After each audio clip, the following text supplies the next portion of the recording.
Bonjour à tous. Très sale rentrée pour Zelensky. Scandale, corruption, démission, rabroué internationalement, suspecté en interne, vous allez voir, même France Inter le dit, et échec de la contre-offensive. Mais ça, c'était prévisible. Enfin, ça pose un certain nombre de problèmes, y compris pour nous, qui y mettons tant d'argent et d'armes pour entretenir la guerre. Si vous avez suivi mes vidéos ces derniers mois, vous ne serez pas surpris. J'avais annoncé toutes les faiblesses, comment ça craquait de toutes parts, comment en fait, militairement, c'était quasiment déjà fini, sans qu'on nous le dise. La presse américaine le dit. Comment il était en fait beaucoup plus lâché qu'on ne le dit, notamment par l'Allemagne, qui en fait quasiment jamais rien livré, par exemple. On va revenir sur tout ça, sur cette sale rentrée, ce qui s'est passé ces derniers jours, parce qu'on vise la paix. Le bien du peuple ukrainien, le bien du peuple russe, le bien du peuple français, le bien de tous les peuples et la paix du monde. Et la paix en France. Et la paix là-bas. Bon. Je vous demanderai de bien vouloir partager cette vidéo parce que nous ne sommes pas dans le politiquement, médiatiquement, bellicistiquement, c'est-à-dire cet esprit de guerre, correct. Nous sommes dans une voie de paix, de raison, de réflexion. Partagez cette vidéo, donnez-lui de la force. Il suffit de mettre un commentaire, un pouce en l'air, ça aide déjà énormément son référencement, mais également en vous abonnant à cette chaîne YouTube, vous cliquez sur s'abonner. Vous découvrez la chaîne, ou vous découvrez que vous connaissez la chaîne depuis longtemps, mais que vous n'êtes pas abonné, bien abonnez-vous, ou vous découvrez que YouTube vous a désabonné par mégarde, réabonnez-vous, c'est un clic en dessous, c'est gratuit, c'est 1 seconde, et en faisant ce petit clic, vous imaginez pas la force que vous donnez au référencement de cette vidéo, les algorithmes de YouTube vont faire le boulot. Donc grand merci à vous, à ceux qui vont y penser. On me demande où est le masque, le lien vers le je ne porterai plus le masque.fr, ce site avec la pétition nationale, il est toujours en lien sous la vidéo en description. Il suffit de signer et de relayer. Si vous n'avez pas encore fait, attention, peut-être qu'on en reparlera bientôt parce qu'il se passe des choses. Je vous attends, patriotes. Voilà. Vous voyez, cette carte orange, c'est un combat de paix. C'est un combat de vérité, c'est un combat de liberté, c'est un combat de souveraineté, c'est un combat d'humanité, c'est un combat de dignité, c'est un combat de patriotisme. C'est un combat pour nous, nos enfants, nos petits-enfants.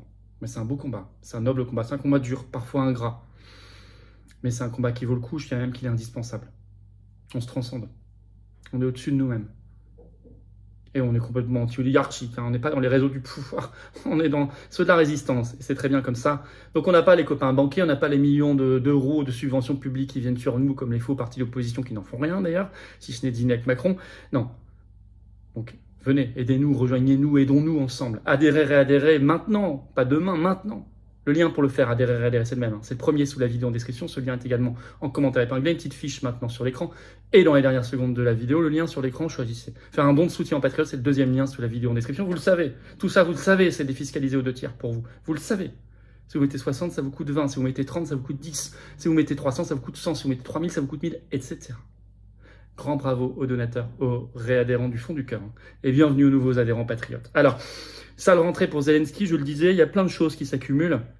Mais qui étaient tellement prévisibles, qui ont eu tellement de prémices. Si vous avez vu mes vidéos précédentes, il n'y a pas que moi d'ailleurs qui le dit, il y a eu des analyses, heureusement, en ce sens. Bien sûr, ce ne sont pas les analyses qu'on voit sur BFM TV ou dans Le Monde, mais ce sont celles qui permettent, je crois, la paix réellement.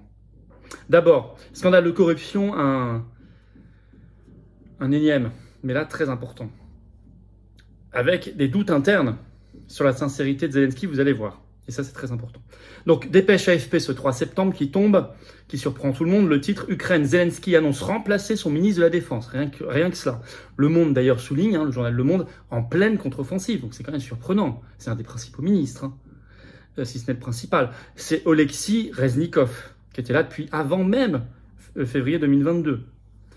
Alors, Zelensky a justifié ça en disant, je cite, le ministère de la Défense a besoin de nouvelles approches. La réalité, c'est que le ministre tombe pour corruption. Il y a un scandale de corruption, écrit l'AFP. Je vais vous citer un extrait. Plusieurs scandales de corruption ont récemment été mis à jour dans le pays.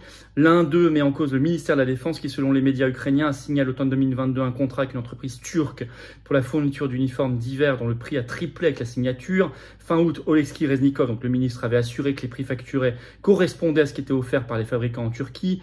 C'était faux, donc. Il s'agit du deuxième scandale de corruption présumé lié aux approvisionnements de l'armée, secouant le ministère ukrainien de la Défense depuis le début de l'invasion russe le 24 février 2022. Bon.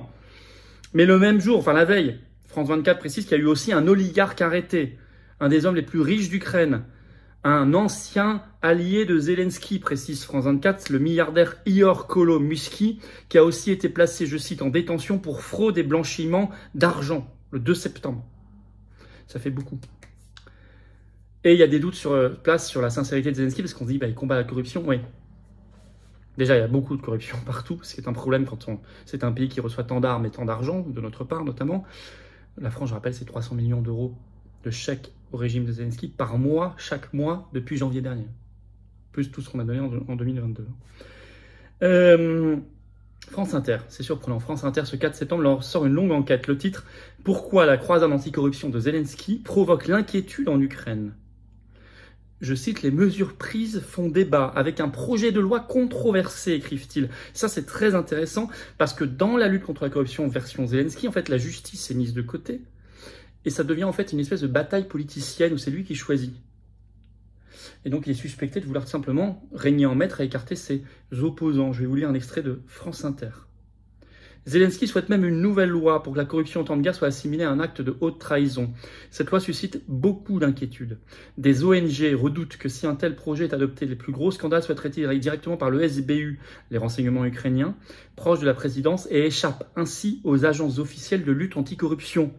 Des ONG assurent même que Zelensky cherche ainsi à protéger certains responsables et à piéger des opposants. Il y a au moins 2 enseignements à retenir de la séquence. D'abord, la corruption reste un fléau en Ukraine, un obstacle au rapprochement avec l'Occident. Et Zelensky est de plus en plus contesté sur la scène intérieure.